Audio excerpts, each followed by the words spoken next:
material.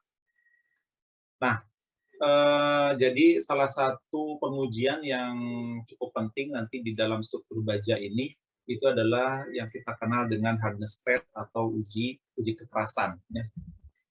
Apa yang dimaksud dengan kekerasan? Ya, hardness itu di dalam material science itu adalah salah satu sifat mechanical properties ya dari suatu material.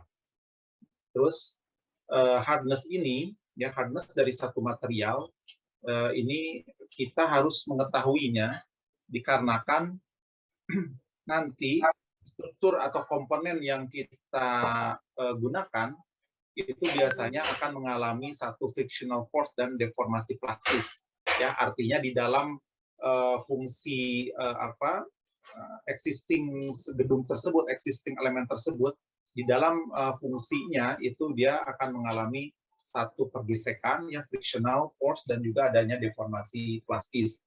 Jadi kalau kita definisikan secara bahasa, istilah, maka hardness yang disebut hardness atau kekerasan itu adalah sebagai kemampuan satu material, ya, di mana material tersebut bisa menahan beban indentasi atau penetrasi, ya, jadi penekanan seperti itu. Tapi penekanan di sini jangan dibayangkan penekanan seperti kuat tekan beton, tapi ini penekanannya melalui nanti beban indentasi, ya.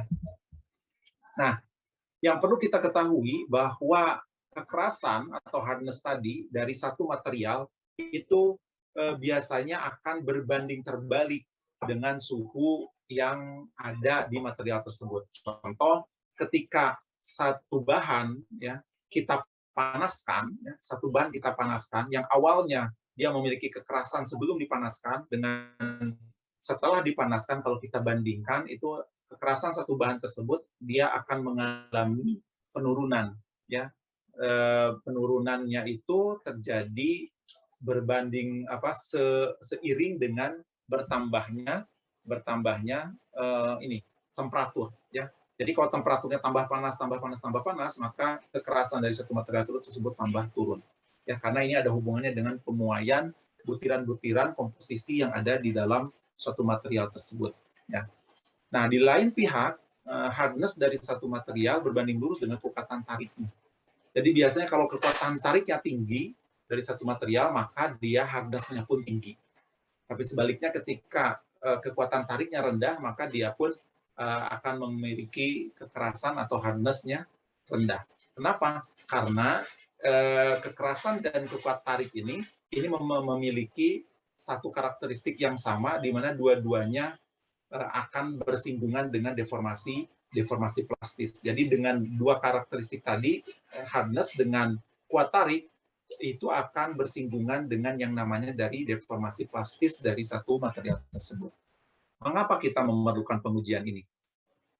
Ya, karena ada beberapa pertimbangan. Tentunya pertama kita memang perlu mengetahui ya, karakteristik dari satu material tersebut, dan juga kita ingin mengetahui mutu, di mana kita perlu untuk memastikan ya bahwa material tersebut memang memiliki spesifikasi kualitas tertentu, ya.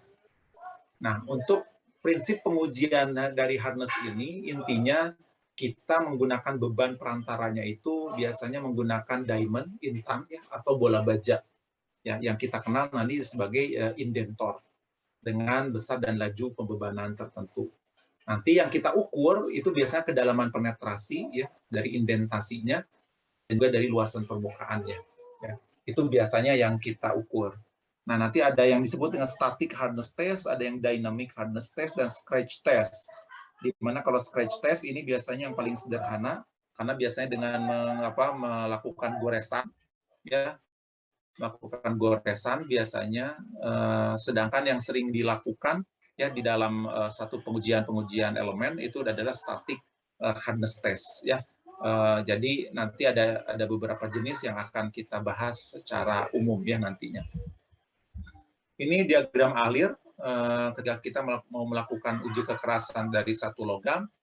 Ya, pertama menyiapkan spesimen tentunya ya, dari mulai baja, besi cor, tembaga, ya, aluminium misalnya, apa saja yang akan kita uji kekerasannya. Setelah itu biasanya kita gerinda, ya, setelah itu kita hamplas, ya. Setelah kita gerindra, kita amplas, lalu kita lakukan pengujian kekerasan. Ya, biasanya dari masing-masing metode yang kita akan lakukan. Ya. Terus setelah itu kita ambil datanya seperti apa, hasil dari pengujian tersebut. Ini standar pengujian kekerasan yang digunakan, ini banyak ya, nanti kalian bisa cek dari ASTM ini. Jadi nanti ada ASTM ini nanti memberikan standar-standar dari jenis atau metode pengujian kekerasan. Ya. Secara umum di dalam aplikasi dunia teknik tentunya ada 4 metode, ya ada 4 metode untuk pengujian kekerasan. Ya, apa saja? Yang pertama yang kita kenal dengan Brinell, ya, yaitu Brinell hardness. Ya. Apa yang disebut dengan Brinell hardness? Brinell hardness ini disebutnya HB atau BHN. HB itu adalah hardness of Brinell, atau BHN itu adalah Brinell hardness number. Ya, jadi artinya untuk menunjukkan nilai kekerasan dengan metode Brinell.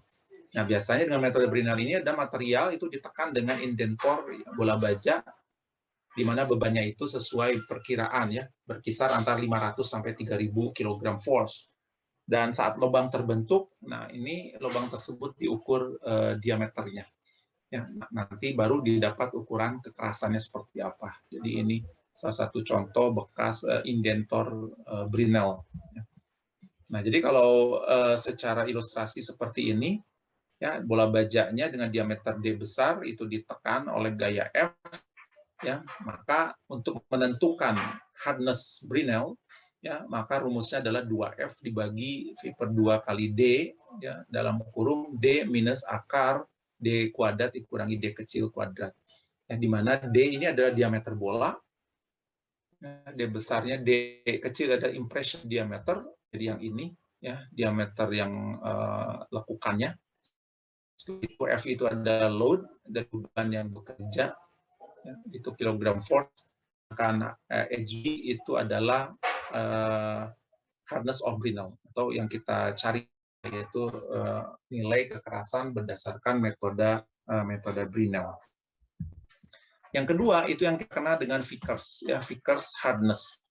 Ya, Vickers hardness ya kurang lebih sama dengan Brinell ini juga. Jadi biasanya di Vickers hardness ini kita gunakan indentornya intan, indentor intan yang cukup kecil dan biasanya piramid, ya seperti piramid.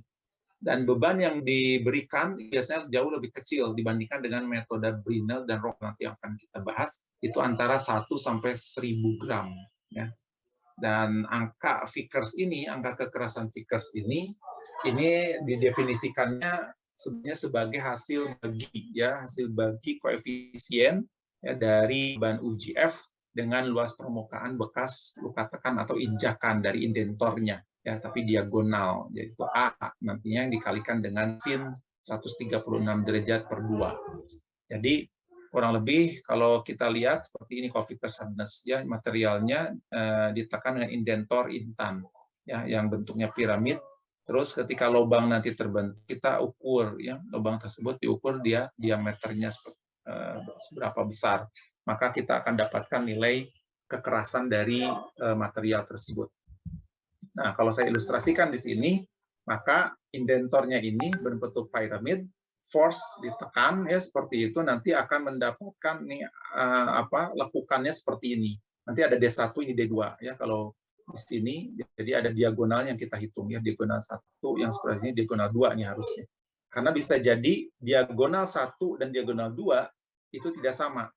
Ya, tidak sama karena tergantung dari pemberian beban indentornya, bisa jadi itu tidak sama sehingga itu tetap dihitung antara diagonal 1 dengan diagonal 2. Dan ini 136 derajat ya sudut ke mata dari intan tersebut, sehingga hardness of Vickers ya itu kita rumuskan F dibagi A dikalikan sin 136 derajat ini dibagi 2.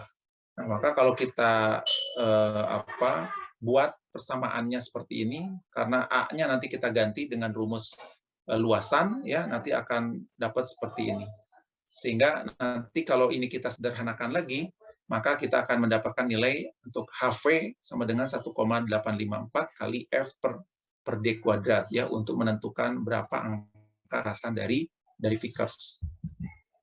Yang ketiga itu yang kita kenal dengan noob hardness, ya, noob hardness. Jadi micro hardness atau noob hardness ini biasanya dilakukan untuk pengujian material yang nilai kekerasannya sangat rendah, ya, dan juga biasanya digunakan untuk material-material yang getas, ya, seperti keramik, ya, untuk micro hardness ini. Nah, untuk nilai kekerasan dari noob ini dihitung dengan persamaan seperti ini, ya. Jadi kalau ini L-nya itu adalah panjang dari indentor, ya, maka rumusnya itu 14,2 kali F per L kuadrat, ya, di mana F itu adalah beban yang bekerja. Seperti itu. Ini untuk menentukan micro hardness. Nah, yang keempat, ini yang terakhir dan yang mungkin yang akan kita bahas agak lebih detail adalah Rockwell hardness. Kenapa lebih detail? Karena alat ini sipil ini baru membeli. Jadi alat ini sudah ada di laboratorium material kita kurang lebih bulan lalu, ya. Kurang lebih bulan lalu itu sudah ada, ya, sudah dilakukan demo oleh produsennya. Jadi kita memiliki alat Rockwell hardness, ya, untuk menguji kekerasan dari satu material tapi dengan metode Rockwell. Nah, jadi pengujian dengan metode Rockwell ini sama sebetulnya menentukan kekerasan satu material, di mana patokannya itu adalah terhadap indentor, beban indentor berupa bola baja ataupun kerucut intan. Jadi nanti ada dua, bisa di-spell. Ya, kita bisa pilih diamond cone kita gunakan atau steel ball, ya. Jadi bisa menggunakan kerucut intan atau kita menggunakan bola baja. Nah, dalam metode Rockwell ini ada dua macam. Tadi saya katakan ada diamond cone yang sudutnya 120 derajat, ya, dan disebut Rockwell cone. Ada juga bola baja, ya, dengan berbagai ukuran dan disebutnya sebagai Rockwell ball. Jadi ada dua indentor, itu bisa kita pilih nanti berdasarkan kebutuhan kita. Nah, ini kalau saya ilustrasikan gambar mesin, ya, dari mesin Rockwell, ya. Ini kurang lebih ini ya, jam ukur itu artinya dial gauge, ya, di sini. Ini ada indentornya yang tadi saya katakan ini bisa dipasang, diganti apakah kita memilih menggunakan diamond cone atau kita pilih menggunakan steel ball. Ya, ini ada benda uji anvil-nya, yang ini batang kulit pengangkat, ada roda tangan, tuas, nanti ada tuas gandar di sininya, dan ini engkol, ya, ini di belakang ada pemberat. Dan indentornya sendiri ini ada dua model indentor intan, yang ini yang kiri, sedangkan yang kanan ini indentor bola. Ya. Yang bentuk kerucut, sudut puncaknya 120 derajat. Ya. Yang bagian ujungnya sedikit dibulatkan, ya, di sini dengan jari-jarinya 0,2 mm. Nah, indentor intan juga ini sering disebut dengan braille. Indentor berbentuk bola, yang ini, bola baja, itu diameternya bervariasi, dari mulai 1/16 inch, 1/8 inch, 1/4 inch, dan juga diameter setengah inch. Ya. Ini standar pengujiannya. Ya, standar pengujian kekerasan Rockwell itu dari ASTM. Ya, ada beberapa ASTM code yang kita gunakan, termasuk dari ISO. Ya, bagaimana ISO pun menjadi pelengkap dari standar pengujian untuk Rockwell hardness, ya, dengan skala-skala yang ada tentunya. Ini standar-standarnya. Nah, jadi intinya material ini ditekan dengan indentor dengan beban minornya 10 kilo awalnya. Terus nanti ditekan lagi dengan beban mayor 60, 100, 150. Tapi ini disesuaikan dengan tabel skala kekerasan beban. Nanti yang kita lihat. Lalu kita bisa baca angka kekerasan pada dial gauge yang kita pakai tersebut, ya. Sehingga nanti didapatkan ukuran kekerasan. Skalanya, jadi nanti, ya, ada contoh skala B, misalnya Rockwell B. Ya, artinya itu biasanya material-material yang bisa kita uji yang relatif lunak, campuran tembaga, aluminium, ya, baja lunak, dan bisa menggunakan bola indentor bolanya berdiameter 1/16 inch dan beban total 100 kg force.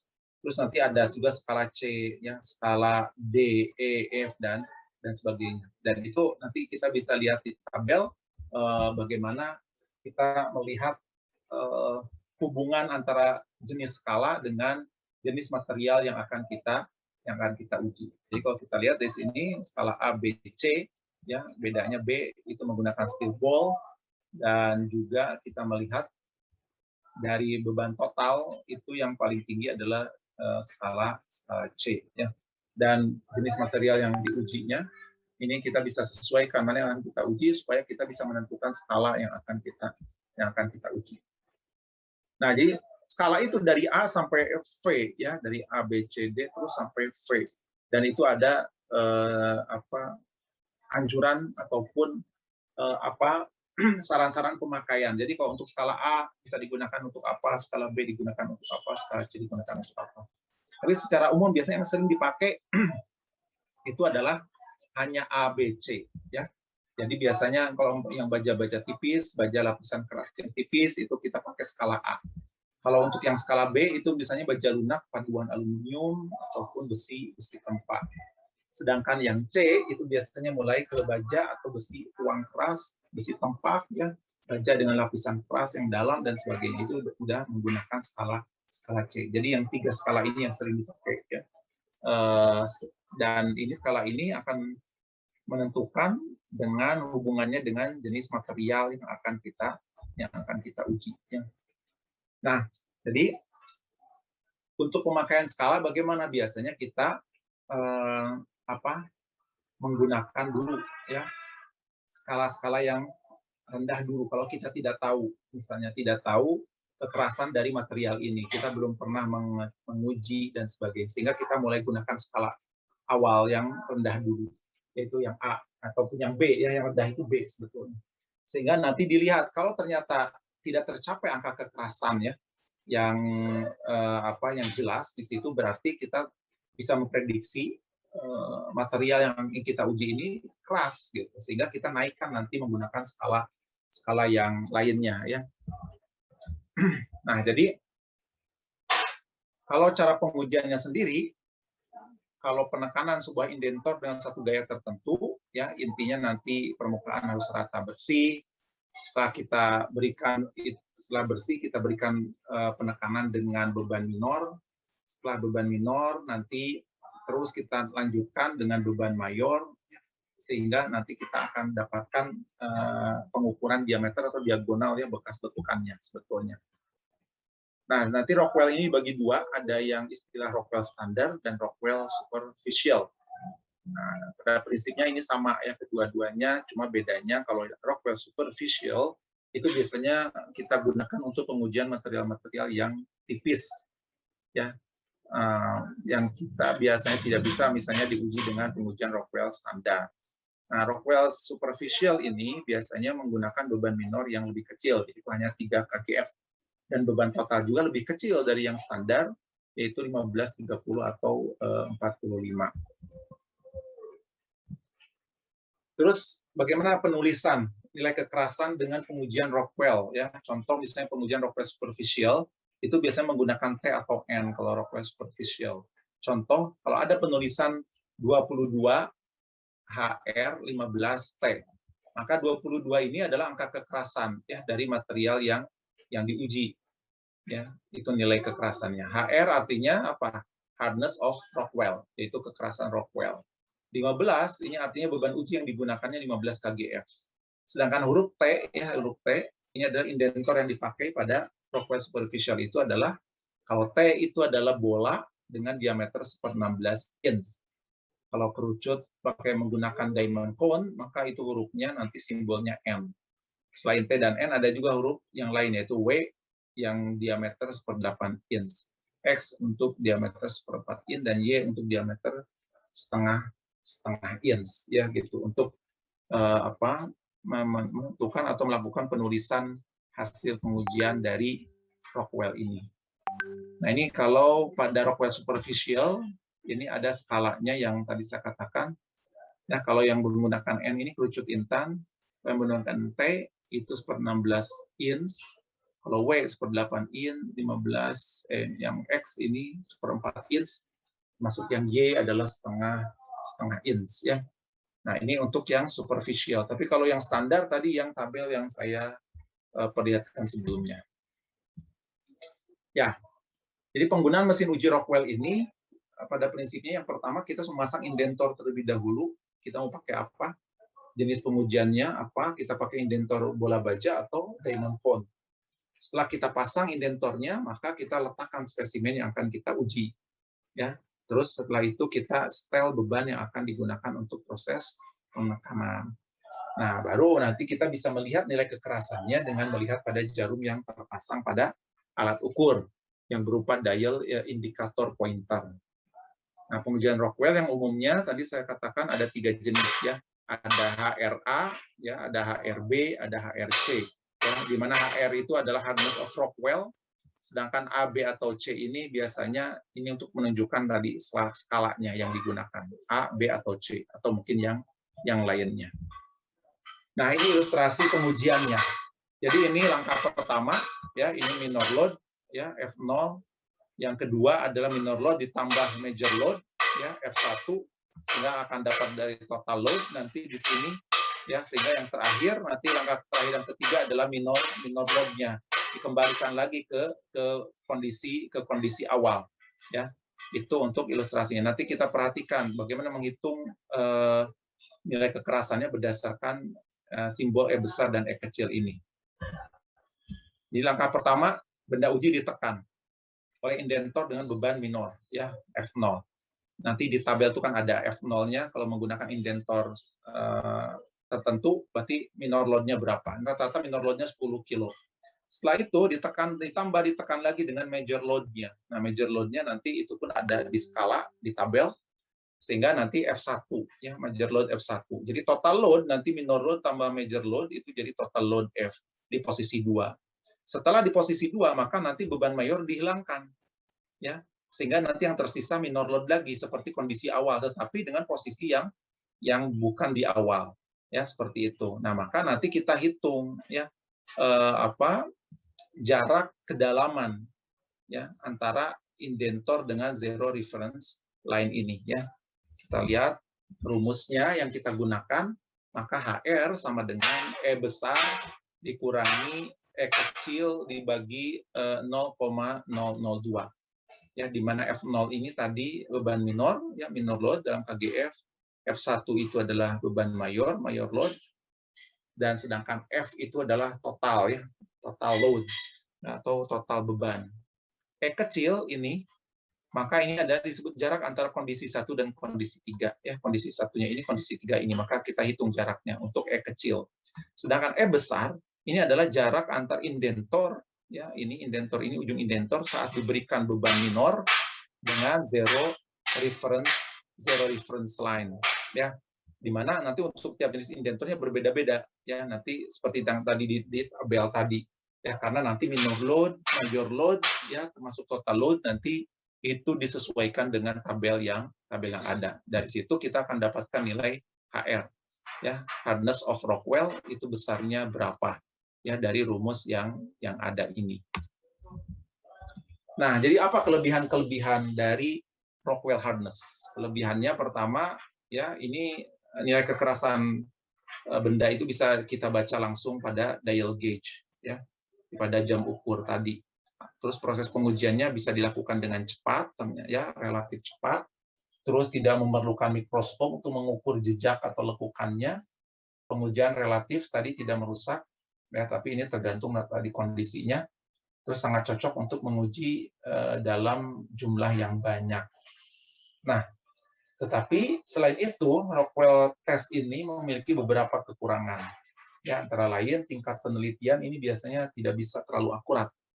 Ya, terus juga lokasi pengujian pada objek pengujian itu harus memang bebas dari pencemaran, ya, dari minyak, kerak, zat-zat asing, dan juga lain-lain.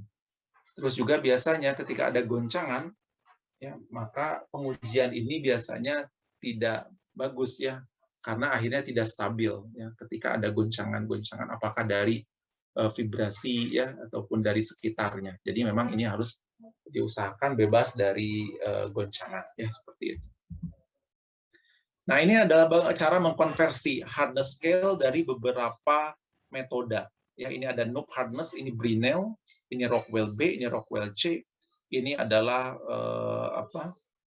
moss plastik, ya. Jadi artinya kalau ini jenis-jenisnya, jenis-jenis material, dan ini kita menggunakan moss hardness, ya, skala moss. Jadi kalau kita nanti punya Rockwell berapa, hasil Rockwell B atau Rockwell C, maka ketika kita ingin tahu di Brinell hardness-nya atau di Noob hardness-nya, itu bisa kita coba konversikan dengan skala ini. Ya. Terus yang terakhir mungkin hubungan antara hardness dan tensile strength. Jadi hasil hardness yang kita hitung, yang kita dapatkan dari hasil pengujian, ya, itu bisa kita plot untuk melakukan prediksi dari tensile strength ataupun prediksi dari kekuatan tarik, ya, dari profil atau elemen tersebut. Ya, jadi memang biasanya kenapa hardness dan tensile ini bisa kita padukan, ya, di dalam hubungan hardness dan tensile strength, itu dikarenakan tadi seperti yang pernah saya singgung, kedua-duanya ini memiliki satu karakteristik karena dia akan berhadapan dengan plastic deformation, ya, deformasi plastik. Dan saya harap ketika saya mengatakan plastic deformation, itu kalian tuh sudah nyambung, ya, bayangan kalian di mana gitu, karena kalian harus sudah bisa membedakan elastis, plastis, ya, yield, termasuk nanti ultimate, ya, termasuk nanti collapse, ya. Jadi artinya itu sudah tidak perlu dijelaskan lagi karena kalian sudah mendapatkannya dari mata kuliah sebelumnya, sehingga nanti bisa diplot di sini dengan nilai HRB berapa, jenisnya apa. Di sini jenisnya memang hanya 3, ya, steel, cast iron atau brass di sini, ya, sehingga nanti ini kita plot, kita lihat nanti tensile strength-nya. Kalau kita ingin dalam MPa, maka kita lihat ke kiri. Kalau kita ingin dalam PSI, kita lihat ke kanan, ya, untuk menentukan nilai hardness yang kita konversikan kepada nilai kuat tarik, ya, dari elemen atau dari profil tersebut, ya, yang kita uji seperti itu.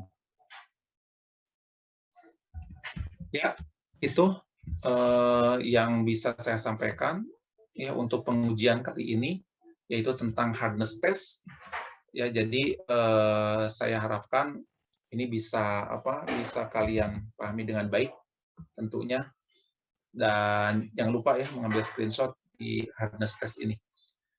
Oke, ada pertanyaan, silahkan kalau ada pertanyaan dari kalian tentang uji kekerasan ini.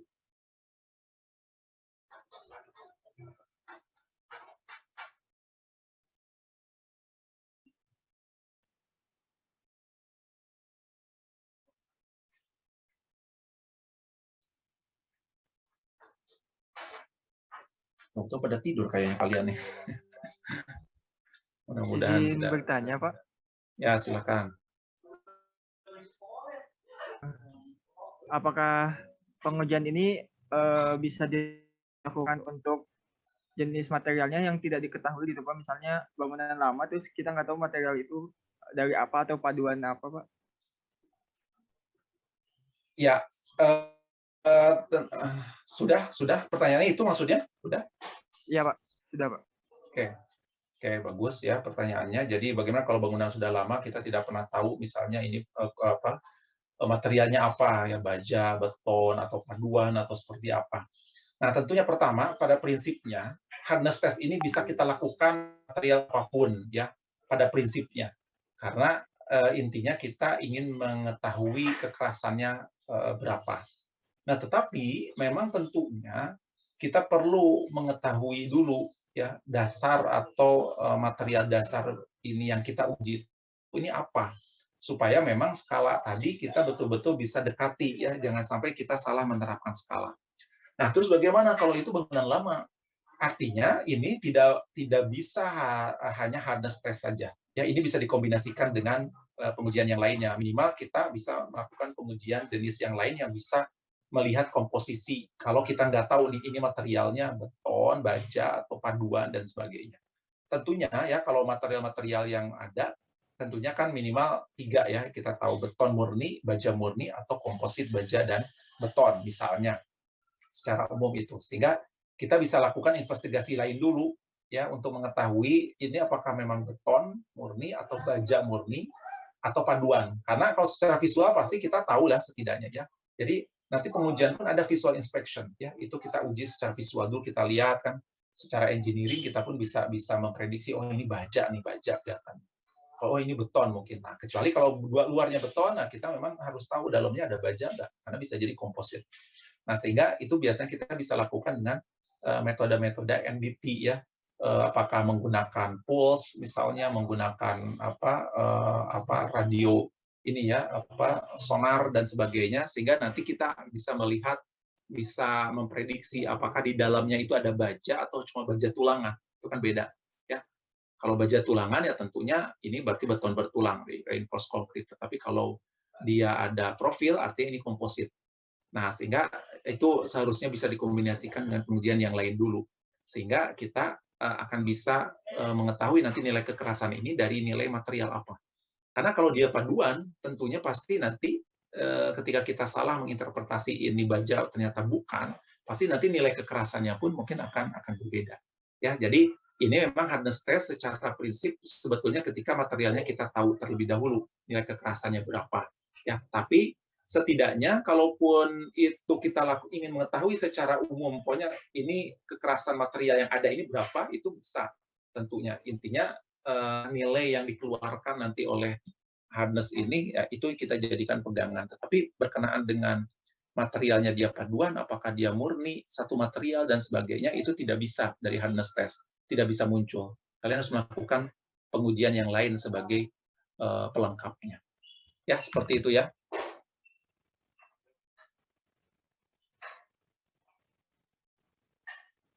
Ada lagi pertanyaan yang lain?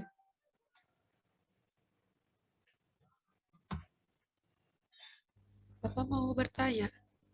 Ya, silakan. Kalau untuk pengujian hardness test ini tuh kan ada macam-macam alatnya. Kalau misal tipenya, nah yang untuk di lapangan tuh yang kayak gimana dan di laboratorium tuh kayak gimana gitu?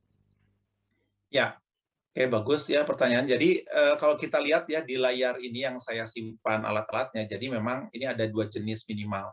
Kalau yang di laboratorium ini modelnya seperti ini, ya. Ini yang kita punya pun kurang lebih seperti ini bentuknya yang kita punya di laboratorium uji bahan, ya ini. Jadi memang kalau yang di laboratorium tentunya kita membawa sampel ya spesimennya ya ke lab untuk kita uji ya uji kekerasannya.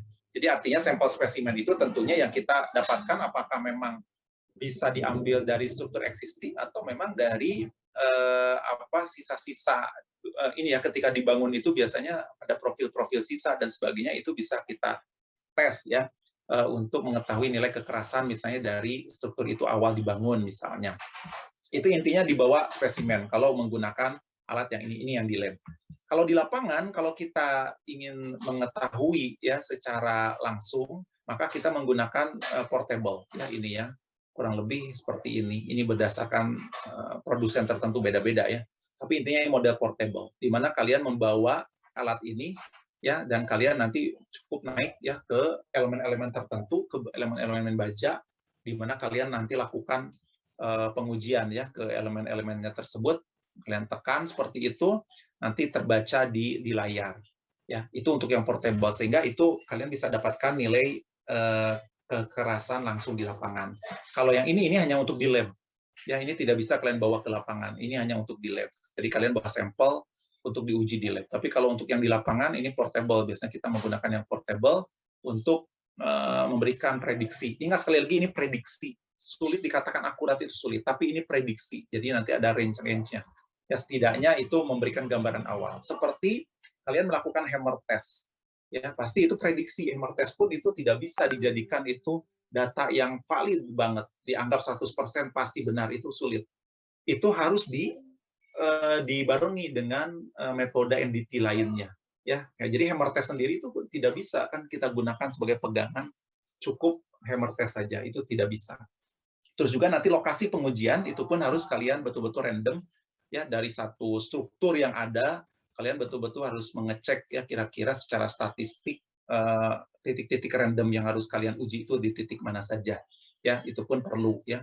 Apalagi kalau sudah terjadi kerusakan di beberapa tempat, maka itu harus kalian lokalisasi ya area tertentu dan kalian lakukan titik-titik yang lebih banyak ya di areal-areal kerusakan atau di areal-areal terjadinya keruntuhan misalnya. Nah itu ya, mungkin seperti itu. Bisa dipahami ya?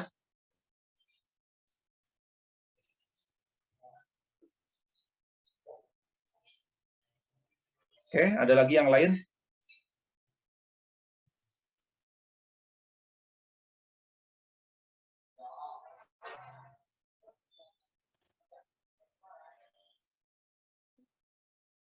Udah jelas semuanya? Sudah cukup Sudah cukup tergambarkan. jelas. Oke. Ya. Udah jelas ya? Oke.